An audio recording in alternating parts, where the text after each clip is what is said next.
はい、お疲れ様です。はい、前回ね、どうやってスケートボードを選んだらいいのかっていう動画を作ったんやけど、まあその時にパパって選んだやつで、今回は自分で選んだ後のスケートボードをどういう風に組んでいくかっていう動画をちょっと説明していきたいかなと思います。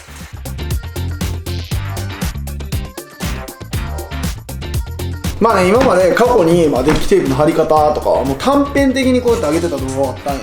セットアップとかもそうかな、俺のやつ。あんなんも、俺が主に何のパーツを使って滑ってるかみたいな、そういう動画やねんけど、こういう風に組むんだよみたいなのを俺一個も上げてなかったから、それをね、今回やっていきたいと思います。はい。では、一発目からどんどんやっていきましょうか。はい、これ前回同様、はい、リール、ビス、ベアリング、トラックでデッキテープ、グリップテープのねとデッキですね。これはな、もう順番とかはないよ、正直な話。足回りから組んでいくっていうスタイルもあれば、デッキから組んでいくっていうスタイルもあるけど、とりあえず一発目はデッキテープからでしょってことで、とりあえずはデッキテープ貼っていきたいと思います。じゃあ簡単にやっていきましょうか。喋りながらで、今回ちょっと特殊なデッキテープ使ってないけど、うまいな、竹とあいつ。リープスって書いてあるんだね。すごいな。いいね。あいつすごい。ちゃんとグラフィックやって。で、これを貼るんやけど、こいつ自身は裏がもうテープみたいになっとんのよ。ちゃんとついとんねん、これ。これをここに貼るだけなんやね。こっからはやり方スタイルいろいろあるし、俺のやり方が絶対正しいわけじゃないから、これでもできるよっていうのが、俺はいつもここまず端っこを切るんよね。切って、ここをちょっと削ります。デッキって新しいやつってニスついてんのよね、上に。でそのニスの上からデッキテープ貼っても粘着が取れる場合がある。取れるっていうかペロンって剥がれてくる。冬場によく見られるんやけど、夏とかは結構粘着もネバネバして生きてるから寒くもないし全然いけないけど、冬はな、やっぱり寒いと粘着が弱くなったりするっていうのがあるから、削ってニスを落としてその上からデッキテープ貼るっていう感じですね。はい、じゃあ今から貼っていきたいと思いますよ。めくって、俺はこれコツやね。コツっていうか、もう貼るときにさ、たまにこうなる場合もあるやん。こうやって俺が意識してんの、これ意識してんのは、こう真ん中持って、板の真ん中にこうやって置いて、こっちも板の真ん中置いて、真ん中からスッとゆっくり押さえていく。最近のデッキテープって、これ動画じゃ分かったらこの辺穴あんだよ。これ空気抜けてってくれるからめっちゃ便利なんだよね。そしたら、裏面見たらこんな感じだな。ある程度綺麗な感じだ。でこっからこれに沿って切っていくんやけど、これもほんま人それぞれ。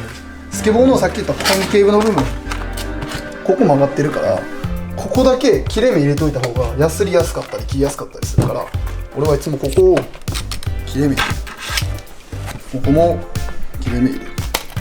でこっちも切れ目入れる。でここも俺は入れちゃうね、真ん中。その方が楽だし。で鉄やすり、これでシュレットを作る。で逆にね、こうやってできたらもうシュレットできてるから、あとはデッキテープをちょっとこうサカサカして切るようですね。やってカッターナイフで切っていく。切るときにこう切る人いるんやけど、引く方がいい。こっちに入れてこう引いたらめっちゃ一気に切れる。見てて、まずは切れ目入ってるやん、さっきの。ここに刃入れて、こう見てね、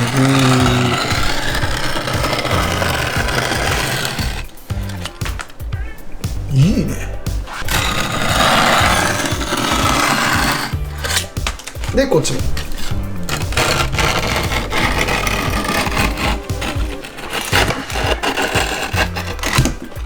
で最後こっちやね。こっちも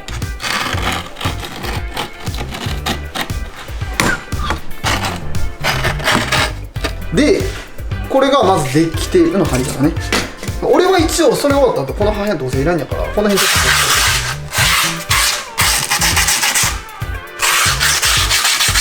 とちょっと取りにくくするみたいな、そんな感じで。これでとりあえずデッキは完成と。じゃあ次は足回りセット。ウィールの中にベアリング入れる。でその後にトラック入れる。もうこの順番だけですわ。よし、まあとりあえず開けていきます。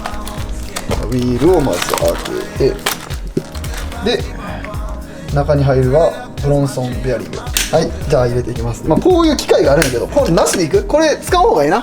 これ今回使う方がいいわ。ごめん、これなし。これブロンソン分かりづらいな。どっちが外ってな、向きあんねんけどこっちなんよね。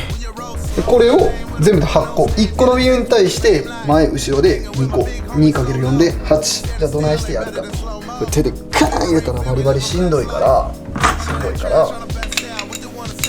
トラックにつけるんやからトラックに押し込みます。これをまず外して、まあ、このベアリングこっちが外やからさ、こうなんやから、こう向きに入れたらこっち側からこう入れますね。入れます。でこのまま入れて、この縦からグッと押す。まあ、そんな力いらん。でこの時回った時にこうグワングワンして回ってたらベアリングとウィールがちゃんとはまってないように。でこれ出して、でまたこれ入れて、内向けに入れて、これを最後までスコンって奥まで入れたら回るね、このベアリングマジで。これでとりあえずウィールがベアリングに入ったって感じ。これをあと4つ作っていきます。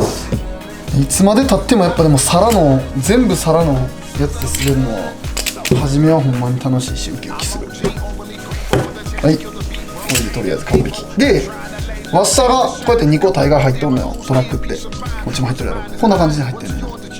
これまず1個取ります。取って入れます。そしてもう1個ワッシャーをつけてボルト差し込むっちゅうこっちゃな。ほいでこれを締める。でこの締めるのもさ、人によって加減全然ちゃうのよ。俺はこれぐらい。これを全部にしていくと、こういう道具あんのよ。これめっちゃ便利で、ここのネジがこっち側に行けて、ここのトラックのネジ、これは上下のこう体重移動、緩めたら柔らかくなるし、強めたら硬くなる。もう一個最後こっち側にこのトラックとデッキをつなげるここのナットの部分がこっちついてる。これ1個あったらスケボー組める、正直。ただデッキテープとか切るときはカッターナイフとかヤスリとか、まあ、ヤスリも正直俺らもうないときとかトラックでこうやってガーってやんのよ。ここどうせ削れるんやからトラックも代わりに綺麗になるし、まあやったりするけど、正直このスケボー組むにあたってこのツールっていうのはめっちゃ大事なこと。まあこんなん正直うちだったら990円で売ってる。もうこの安いもんや。1個持っといたらもうそれだけで十分。ちなみに T ツールって言います、これは。でワッシャーね、ちゃんとしっかり入れてるけど、今回動画では一応僕は入れてませんいつの間にかなくなるんよねこれ。なんかウィールとベアリングばっかり変えてたら、なんかトラックってあんま変えへんのよ俺ら。1年に1回変えたらいいかなぐらいだけど、ベアリングとかはもうすぐ変えねんな、ウィール。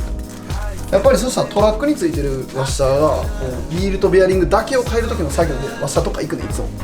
ですのもでは This is the final stage。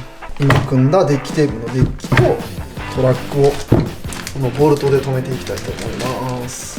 まずボルトを出しますね。綺麗やな。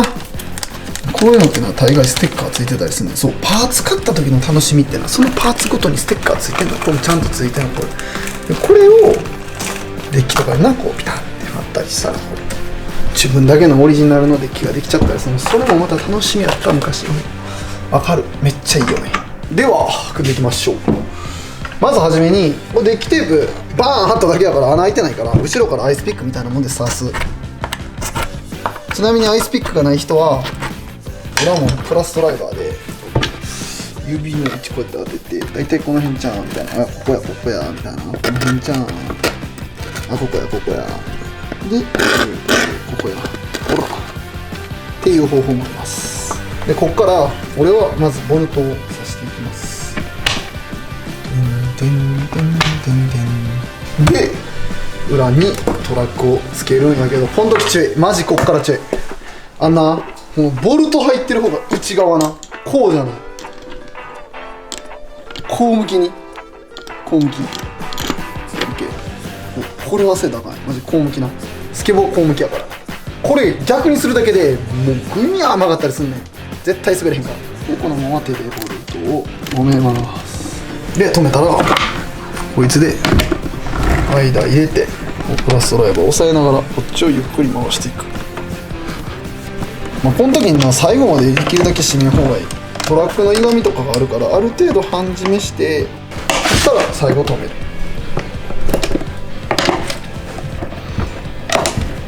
もうめんどくさい。プラスドラこれが人類のほんまに科学の進歩や。俺の方が楽や。終わりや。これが人類の科学の進歩や。ある人は使ってください。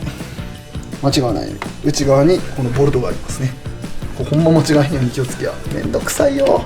組み終わってさ、シャーみたいな、やっと自分がスケボー始めた思って買ったデッキが全部届いて自分で組んで、さあ家のドアノブ握って外出よう思った時にこの間違いに気づいた時にもう一回このボルト全部バラしてもう一回直さなあかんから、めちゃめちゃだるい。めちゃめちゃ気をつけた方がいい。よし、ここも同じくプラスドライバーである程度止めて、自分で作ったデッキって絶対な愛着湧くもんなんよ、ほんまに。だからもう自分でぜひパーツ買って自分で組んでほしい。はい、完成した。ついに完成した。はい、まあこれが今回動画自体はこう組む動画やったんやけど、最後に2、3点メンテナンスみたいな、気をつけた方がいいみたいな感じで。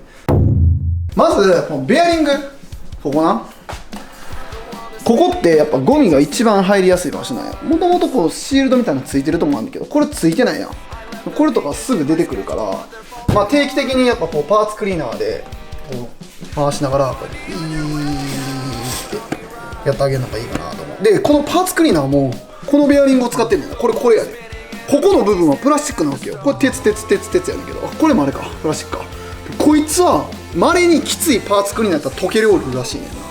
だからその辺はちょっと気をつけた方がいい。ほんまにちゃんとしたい人はベアリングオイルっていうのが忍者とかから出てるかな、それ刺すんが一番調子いい。でこれはもう超スーパーストリートの話じゃないけど、ちょっと待ってな、これ俺の板なんですよ。これ俺の板なんやけど、これもほらすでにもう汚れてるわけや。で俺使ってんのこれ自分の出してるカツヤベアリングってやつなんよ。でこれ掃除するときにちょっと待ってね、つけたってタバコ吸ってるイメージあるやろ。そう、タバコ吸うんよ。多分ストリートの人とかが昔考えたんよ。これ俺のベアリングめっちゃ汚いやん。これにタバコのフィルターの口吸われてる部分をこう刺すんよ。で回すねん、こうやって。そしたらほらめっちゃ綺麗になる。やばいやろ。こうやって俺教わった。でもこれは正解かどうかわからないし、良い子はタバコは吸っちゃダメ。マジでこれ一言言うとね。でも落ちてるタバコでこれやるってことはゴミを拾うという活動も行いつつベアリングも掃除できるっていうこの一石二鳥だから、落ちてるタバコでやりましょう。はい、っていうのがベアリングのメンテナンス。パーツクリーナーは溶けへんようなところをちゃんと選んでやったらいいのと、ティッシュでもいいよね。なんでフィルターなんやろね。ティッシュでもいいと思います。はい、技がちょっとずつ上がってきたらだんだんオーリーって言ってジャンプできるようになってきたら今度板回し始めたりするのよ。キックグリップってやるけど、その時にだんだん板回してこうキャッチする時とかが出てくるのよ。そしたらここが潰れてくんねんな。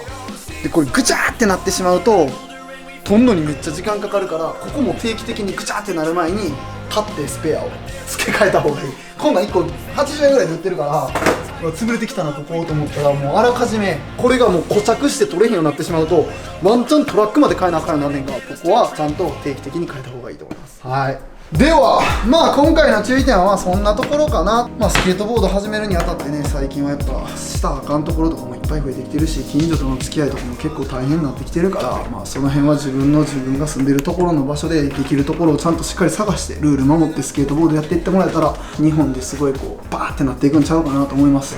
安いもんよ、正直な話言って3万円やったらええの組めるわけやんか。よくよく考えて3万円あって1回で3万円買うわけやん。そっからはもうパークに行くだけなんよ。めちゃめちゃ安いやん。だってパークってそんな金かからないとこもあるし、それで言うたらもう1ヶ月2ヶ月ずーっと練習し続けることができるのよ。そんなにお金かかるスポーツじゃ俺はないと思ってんねんな。やし、やってみるんやったらある程度いいのを買ってこうやって組んで自分で周りの友達とか見つけて一緒に練習していってもらえたらなと思います。はい、では今日はスケートボードを選んだ後どうやって組むかっていう動画やったっていうことだな。では以上で今日の動画は終わりか。来週の動画楽しみにしておいてください。